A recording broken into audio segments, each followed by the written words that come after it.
Bonjour et bienvenue dans ma nouvelle vidéo qui cette fois-ci va porter sur le développement personnel et plus particulièrement sur le sentiment de solitude. Alors c'est un format qui va être un petit peu particulier puisque il ne prendra pas forcément la forme d'une méditation. Donc on ne va pas travailler sur la respiration, mais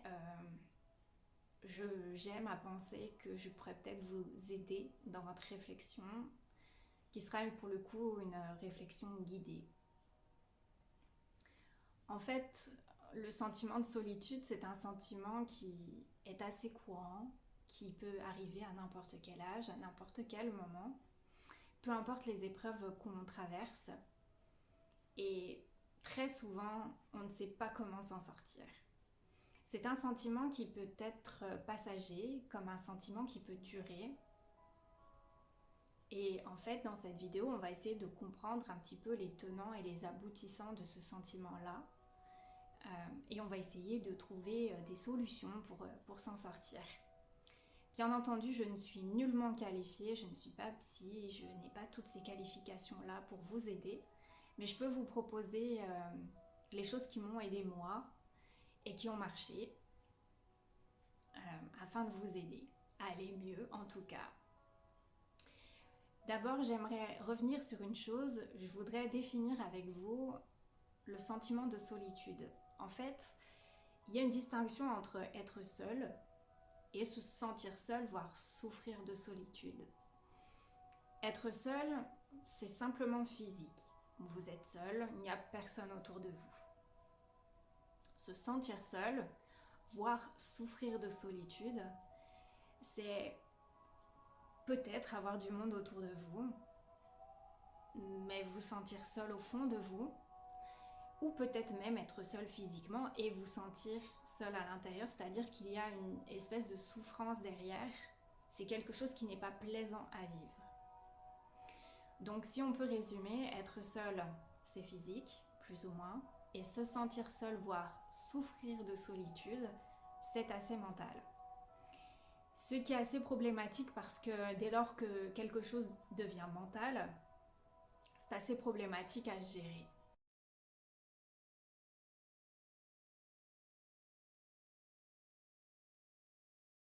Vous pouvez vous sentir seul pour différentes raisons.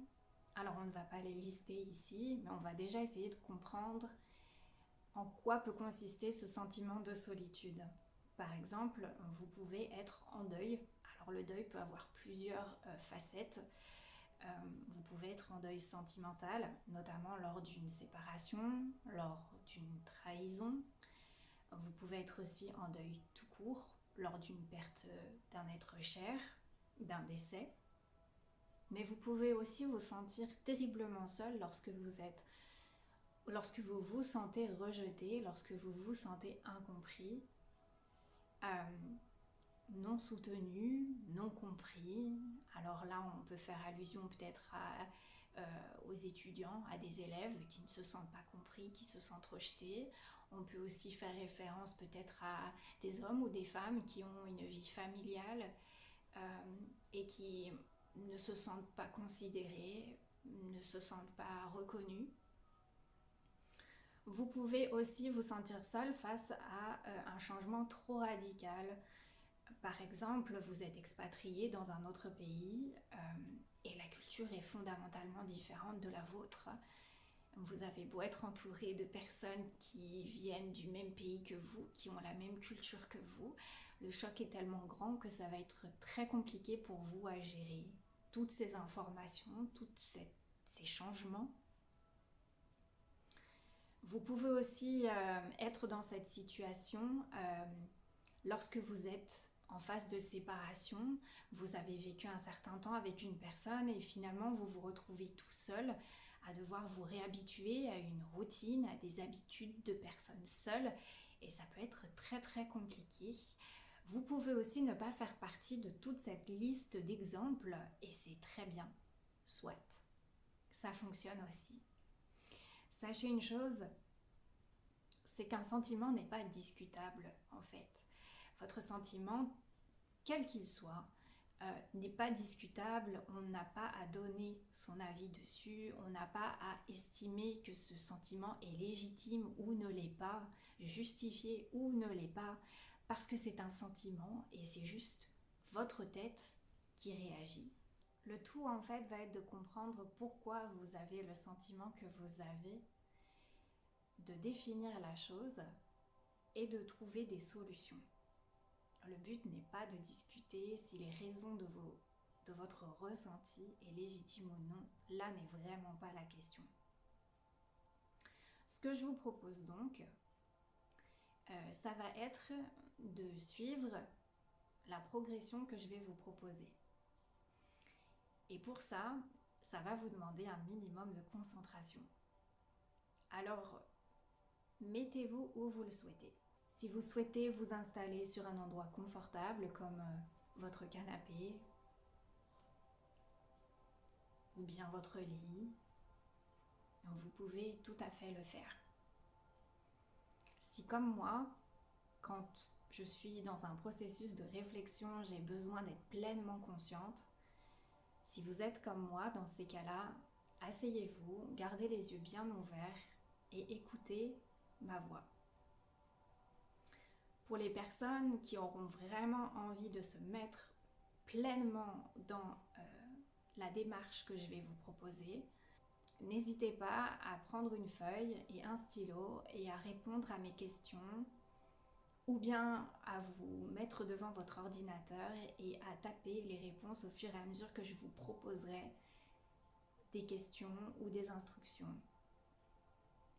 N'hésitez pas à appuyer sur pause si vous avez besoin de temps pour réfléchir. Vous allez voir, la vidéo va être très très lente. Je vais laisser du temps à chaque fois. Mais si vraiment vous avez besoin de temps pour réfléchir et creuser, n'hésitez pas à appuyer sur pause, voire même peut-être à vous laisser plusieurs jours pour réfléchir et ensuite à revenir à la vidéo. Vous pouvez bien sûr regarder la vidéo autant de fois que vous le souhaitez. Et pour complément d'information, je vous mettrai toutes les vidéos que j'ai visionnées moi-même sur YouTube et qui m'ont aidé à faire cette vidéo. Donc cette vidéo mélange un petit peu ce que moi je pense et tout ce que les vidéos que j'ai regardées m'ont apporté. Une fois que vous êtes prêt, on peut commencer. Sachez une chose, c'est que cette vidéo n'est pas faite pour vous détendre, ce n'est pas une méditation. Et cette vidéo n'est pas là non plus pour vous endormir, ce n'est pas le but. Elle est là pour vous faire réfléchir. Il y a 3 erreurs à ne pas faire lorsque vous avez ce sentiment de solitude. Et ensuite, on passera au travail que je vais vous demander de faire. La première erreur à ne pas faire lorsque vous vous sentez seul, c'est faire ce que j'appelle le système de l'autruche. C'est-à-dire de vous dire, en fait c'est dans ma tête, ce qui n'est pas faux en soi, mais c'est dans ma tête, c'est passager, ça va passer, je vais avoir une bonne nuit de sommeil et ça va se terminer tout seul. Alors pour certaines personnes, ça peut fonctionner. Mais si c'est un sentiment qui revient régulièrement, voire qui dure dans la longueur, je ne pense pas que ce soit la bonne solution. Donc je pense qu'il faut savoir, et ça demande beaucoup plus de courage que ce qu'on pense, il faut savoir accepter ce qu'on ressent, il faut savoir aussi mettre les mots qui correspondent à ce qu'on ressent. Ne pas avoir peur d'admettre, parce qu'être dans le déni, à force, eh bien ça s'accumule. On accumule, on accumule, on accumule, et un jour, ça explose. Et ça, c'est quelque chose qu'on ne veut pas. Donc, quelque chose de très important, ça va être l'honnêteté. Il va falloir que vous soyez honnête avec vous-même et que vous soyez capable de mettre des mots sur ce qui vous fait mal, sur peut-être des expériences passées dont vous n'avez pas envie de parler. La deuxième erreur que l'on peut trouver aussi lorsqu'on a ce sentiment de solitude, c'est cette facilité à trouver refuge auprès de personnes. aller vers les gens spontanément pour cacher ce sentiment de solitude en se disant je vais chercher de la compagnie, je me sentirai mieux, n'est pas toujours forcément la solution parce que lorsqu'on se retrouve à nouveau tout seul, souvent on est confronté au même problème. Alors vous verrez dans ma vidéo que chercher compagnie auprès de personnes peut être une solution, mais si on le fait avec la bonne démarche. Enfin, la troisième erreur que vous pouvez commettre lorsque vous vous sentez seul, c'est tout simplement de vous sentir coupable, d'avoir cette émotion-là. Je reviens à ce que je disais au début de la vidéo, vous ne devriez pas avoir honte de ce que vous ressentez. Et justement, c'est quand on accepte ce qu'on ressent qu'on arrive à aller de l'avant et à avancer. Je vais donc vous proposer de vous installer par terre, sur un canapé, comme vous le désirez, et de suivre les différentes étapes que je vais vous proposer, de faire ces exercices de manière honnête. C'est-à-dire que vous et seulement vous connaîtrez les réponses à mes questions ou aux sollicitations que j'aurai envers vous.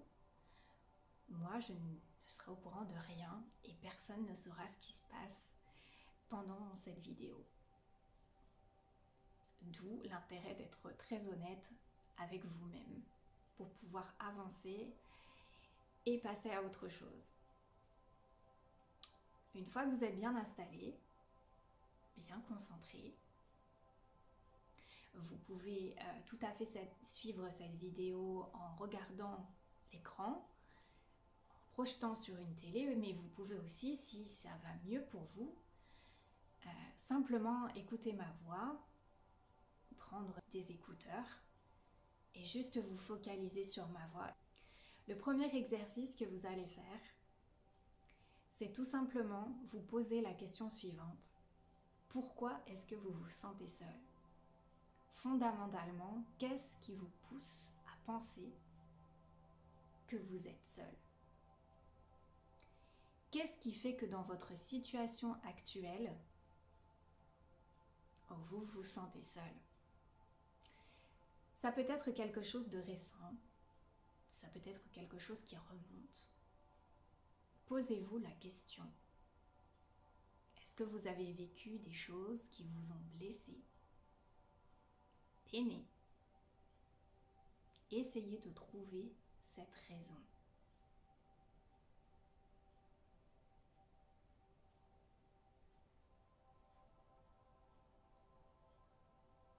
À quel moment vous vous êtes senti incompris ? À quel moment vous vous êtes senti rejeté ? À quel moment vous avez eu cette sensation qu'on ne vous écoutait plus, qu'on ne vous écoutait peut-être pas du tout ? Qu'est-ce qui a provoqué cela ? Ce sentiment-là que vous n'aviez pas avant ?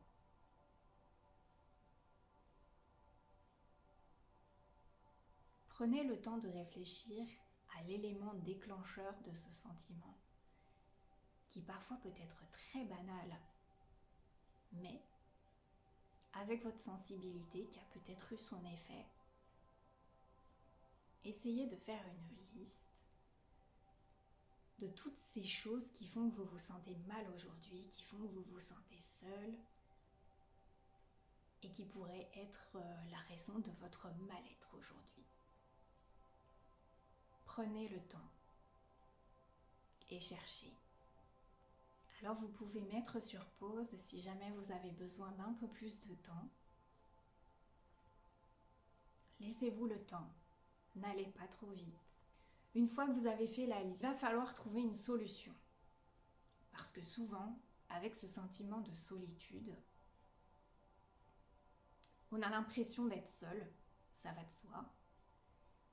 Et forcément, on a l'impression que personne ne pourra nous aider. On en arrive à un point parfois où on se dit « je n'ai plus de projet, je ne sais plus quoi faire, je suis toute seule ou je suis tout seul, je ne vois pas d'issue, je me sens perdue, je ne vois pas d'avenir et je suis bloquée là et je ne sais pas comment faire. » Il y a plusieurs méthodes pour essayer de revenir et essayer de se reprendre correctement. La première chose qui m'a été enseignée, c'est laissez-vous du temps. Laissez du temps au temps. C'est-à-dire que plus vous allez accélérer les choses, plus vous allez bâcler les choses. N'ayez pas peur une nouvelle fois de vos sentiments et de vos émotions. C'est-à-dire, admettez que vous avez des émotions, qu'elles sont à vous, qu'elles sont propres et que vous réagissez à un stimuli, quelque chose qui vous a stimulé. Et c'est une réaction, vous êtes humain, d'accord? Donc, c'est quelque chose qui est important d'accepter aussi ce qui vous arrive. Je ne parle pas de choses dramatiques, on ne va pas partir sur des choses radicales et extrêmes, d'accord?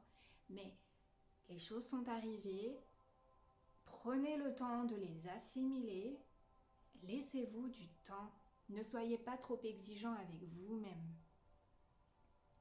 Vous avez le temps, prenez le temps. La deuxième chose qui est très importante, c'est la communication. Si vous avez la chance d'avoir quelqu'un à qui parler, n'hésitez pas à saisir cette chance. Ce n'est pas le fait en soi de parler avec quelqu'un qui va vous soulager, c'est le fait que vous allez utiliser cette personne, consciemment ou inconsciemment, pour vous faire avancer et vous faire approfondir votre réflexion. Probablement que la personne, vous posera les bonnes questions et vous aidera à avancer. C'est une autre méthode. Il y a une méthode qui a fonctionné sur moi. Il y a même plusieurs méthodes qui ont fonctionné sur moi grâce à une des vidéos YouTube dont je vous parlais. La première, c'est de me poser la question suivante. Pourquoi est-ce qu'hier je me sentais aimée et soutenue et aujourd'hui, ce n'est plus le cas? Quand on réfléchit bien, les personnes de confiance qui sont autour de nous, qui nous aiment, qui nous soutiennent, je parle de la famille, je parle des amis, je parle peut-être même du voisin, de la voisine. Qu'est-ce qui fait que ces personnes-là, finalement, la relation que vous avez avec eux, qu'est-ce qui fait que ça change du jour au lendemain? Eh bien, c'est votre perspective, c'est votre perception des choses. C'est-à-dire que entre hier et aujourd'hui, vos parents vous aiment autant. C'est-à-dire qu'entre hier et aujourd'hui, les gens qui vous aiment, vos amis, les gens pour qui vous comptez, n'importe qui, leur sentiment est le même entre hier et aujourd'hui. Mais la seule différence, c'est vous. C'est la façon dont vous percevez cette relation. Hier, elle vous satisfaisait pleinement. Aujourd'hui, elle ne vaut plus rien. D'où, encore une fois, cette idée que votre sentiment de solitude n'est qu'un sentiment. Sentiment parce qu'il est dans votre tête et parce qu'il va absolument impacter votre perception des choses. Dans le négatif, pour la peine. Et ça va être comme ça pour à peu près tout. Pour les relations amoureuses, pour votre perception de la vie. Tout va dépendre en fait de vous et de comment vous êtes à l'intérieur de votre esprit, des émotions que vous allez ressentir et du sentiment que vous allez avoir. À partir du moment où vous avez compris ça, vous avez tout compris. Et ça va m'amener du coup à la solution que je vous donnais, c'est-à-dire entourez-vous. Alors entourez-vous, si jamais le fait d'être seul physiquement vous gêne, vous dérange, entourez-vous, mais de la bonne façon, c'est-à-dire percevez les choses de la bonne façon, d'accord? Ce n'est pas parce que vous allez fréquenter des personnes, être avec des personnes, que cela va arranger votre sentiment de solitude. Absolument pas. En fait, tout va dépendre de comment vous percevez la relation. Ce ne sont pas les gens qui vous font ressentir des choses. Les choses ne viennent pas des gens, les choses viennent de vous. C'est-à-dire de comment vous allez appréhender ce que les gens vous donnent. Donc, c'est important de réaliser que, en fait, quand vous appréciez ou évaluez ce qu'une personne vous donne, tout dépend de votre état d'esprit. Et en aucun cas, vous n'évaluez ce que quelqu'un vous donne dans la quantité ou dans la qualité. Vous allez évaluer ce que quelqu'un vous donne dans la perception que vous allez avoir de lui, dans la sensibilité que vous allez avoir par rapport à sa démarche, en fait. Donc, si vous voulez que je formule de manière un peu plus simple, la personne d'en face de vous, vous allez prendre ce qu'elle va vous donner et vous allez en faire quelque chose. Ou vous n'allez rien en faire. Mais ça va être votre décision et votre choix à vous. Par conséquent, si vous êtes dans un état d'esprit vraiment déprimé, vraiment triste, vraiment bloqué, on pourra faire n'importe quoi pour vous, vous ne le verrez pas, vous ne le considérerez même pas. Et ça, je pense que c'est une prise de conscience qui est très importante. Quand vous pensez que peut-être quelqu'un change de comportement avec vous, peut-être que son comportement est peut-être toujours le même, mais peut-être que votre perception de la chose est complètement différente parce que votre état d'esprit est complètement différent. Ça, c'est à vous de savoir et c'est à vous de juger. Ce qui m'amène donc à la démarche suivante, qui est le côté blocage, qui peut remonter à il y a très longtemps comme il peut remonter à quelque chose de très récent. Encore une fois, on va revenir sur les personnes qui vous entourent, qui vous aiment. Qu'est-ce qui fait que hier, tout allait bien et aujourd'hui, rien ne va plus? Pour autant, ces gens-là vous aiment autant, de la même façon. Mais vous pensez que ce n'est plus le cas pour une raison, parfois, que soi-même, on ne sait pas s'expliquer.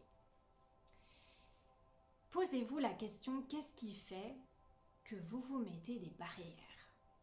Quand je dis des barrières, je veux dire qu'est-ce qui fait que à ce moment-là, toutes ces personnes qui gravitent autour de vous, vous décidez, consciemment ou inconsciemment, de dresser un mur entre elles et vous.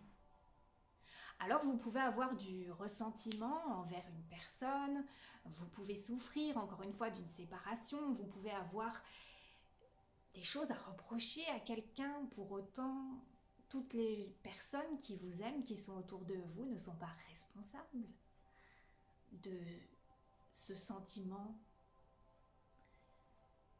Donc posez-vous la question, pourquoi?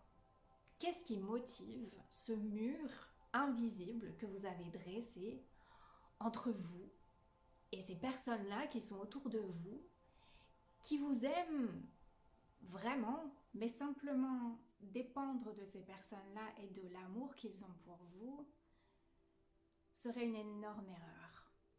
En fait, il faut vraiment apprendre à être autosuffisant. Et c'est le problème quand on commence à se sentir seul, c'est que cette autosuffisance, elle est mise à l'épreuve. Alors comment vous pouvez faire pour finalement retourner vers cette autosuffisance que vous avez d'habitude, mais que vous avez perdue pour X ou Y raison? Commencez déjà par faire une petite liste et définir les choses que vous aimez dans la vie. Ça peut être tout et n'importe quoi. Ça peut être j'adore les animaux, j'adore tel sport, j'adore telle activité, j'aime faire ci, j'aime faire ça. Même si sur le moment c'est compliqué, essayez de vous rappeler les choses qui vous font plaisir dans la vie, les sujets, les lieux, les activités qui vous font plaisir, pour que vous puissiez redessiner votre profil et votre personne à travers des activités. Une fois que ça c'est fait, vous allez essayer d'organiser des choses pour remettre un peu de sens à votre vie.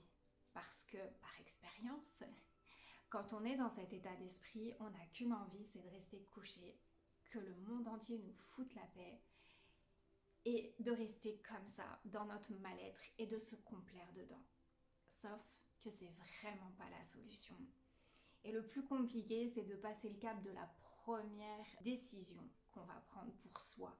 On va se forcer à être égoïste, on va se forcer à s'écouter et à penser à soi, à ce qui nous procure du plaisir, à ce qui nous fait plaisir.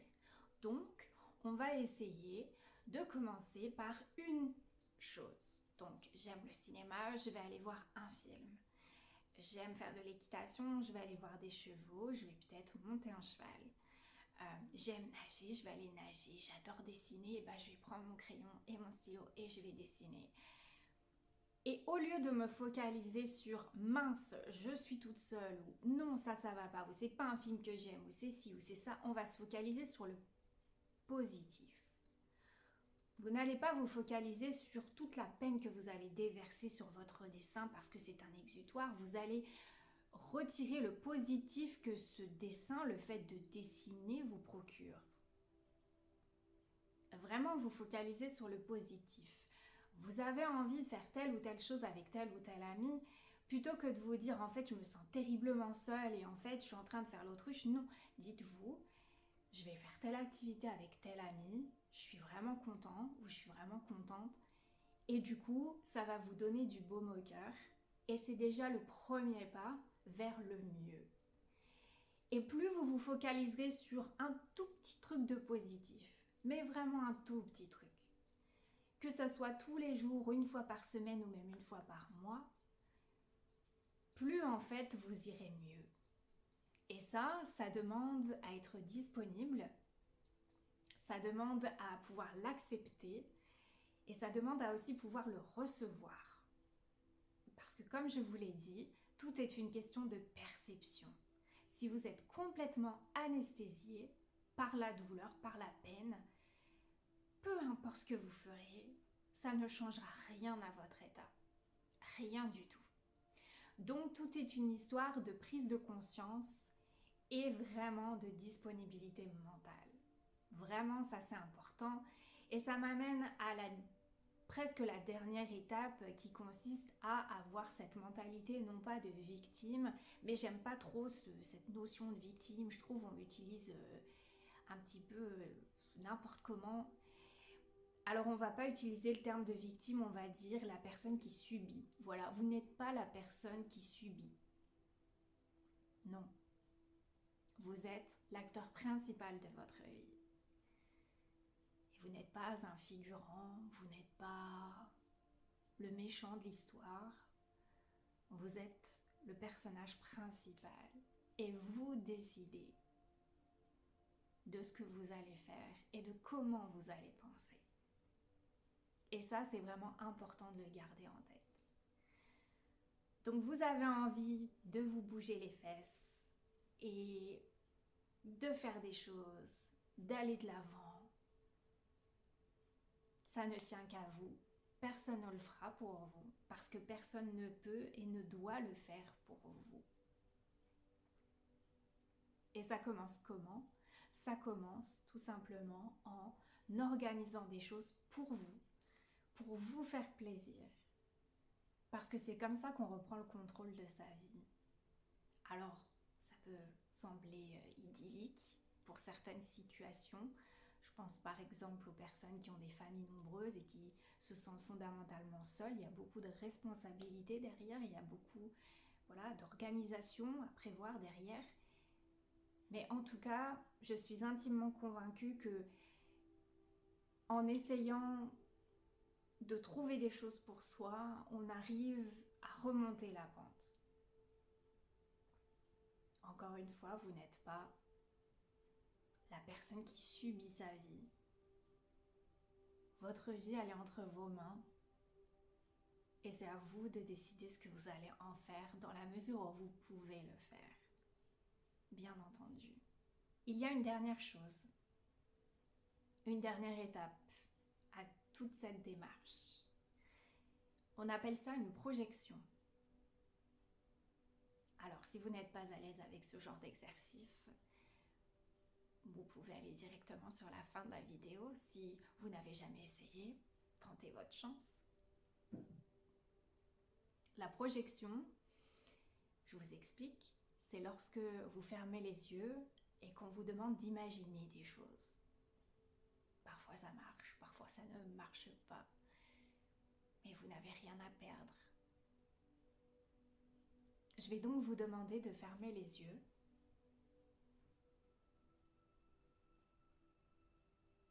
et d'imaginer votre vous au jour d'aujourd'hui ou bien dans le passé en tant qu'enfant.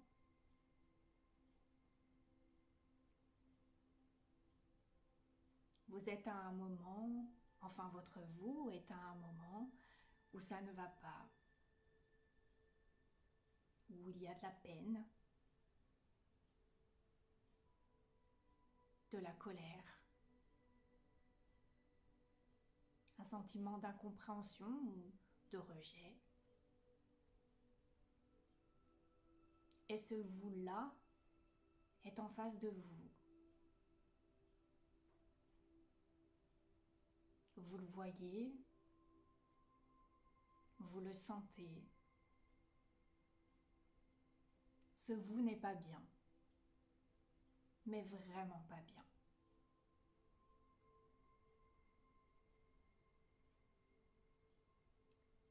Il est assis sur un banc, dans un parc,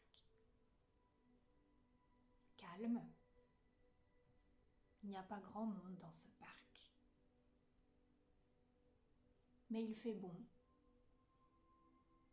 Il y a de la verdure, il y a des plantes. C'est agréable.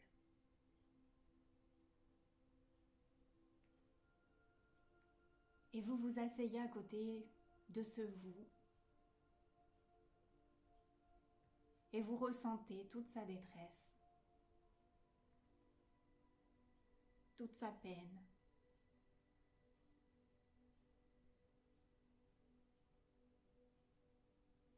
Vous n'avez pas besoin de parler parce que vous le sentez et vous le savez.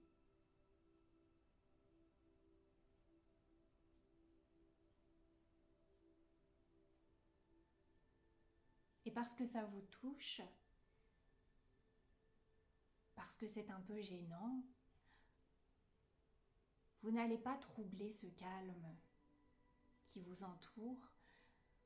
Vous n'allez pas brusquer les choses en mettant des mots sur ce sentiment, sur cette atmosphère un peu pesante, somme toute. Non. Vous allez lui tendre la main. Vous pouvez aussi le prendre dans vos bras, si vous en avez envie. Ou vous pouvez simplement mettre votre tête sur son épaule.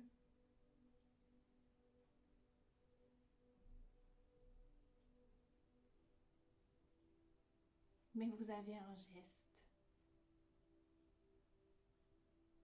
Vous avez un geste réconfortant. Et il dure le temps qu'il dure.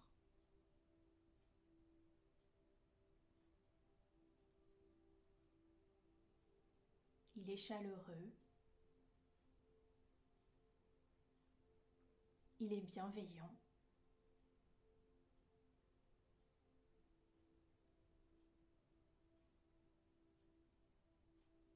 Et c'est à vous de décider comment cette projection se termine.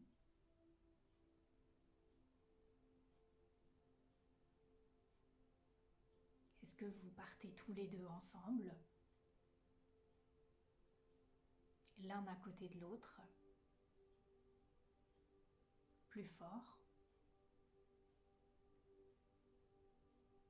Ou est-ce que vous le laissez s'en aller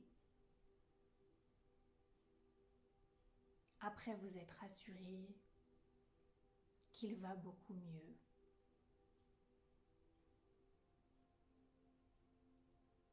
Et que si jamais il en éprouve le besoin, il reviendra auprès de vous pour du réconfort.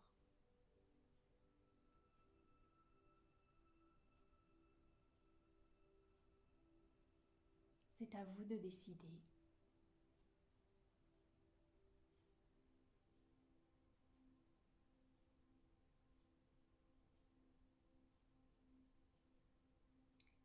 Vous pouvez rouvrir les yeux si jamais vous avez fait l'exercice. C'est un exercice que vous pouvez faire à n'importe quel moment. Je finirai cette petite vidéo avec deux conclusions. Effectivement, nous naissons seuls et nous mourrons seuls dans notre tête. Mais pour autant, ça ne veut pas dire qu'on n'est pas aimé. Et pour autant, ça ne veut pas dire qu'on est vraiment seul. Parce que aussi bizarre que ça sonne, vous avez vous. Et vous êtes bien vivant. Vous avez des émotions positives et négatives. Il vous arrive des choses, parfois dramatiques, parfois heureuses. Mais vous êtes bien vivant. Et vous importez. Vous avez de la valeur. Aussi différent que vous puissiez l'être, ou aussi banal que vous pensez l'être, vous êtes singulier et c'est important de s'en rappeler parce que c'est ce qui fait votre valeur. Alors n'hésitez pas à avoir des projets, à vous projeter dans l'avenir, à avoir des envies, être acteur de votre vie parce qu'au fond, c'est ça, vivre. N'oubliez pas une chose, la différence, c'est ce qui fait le monde.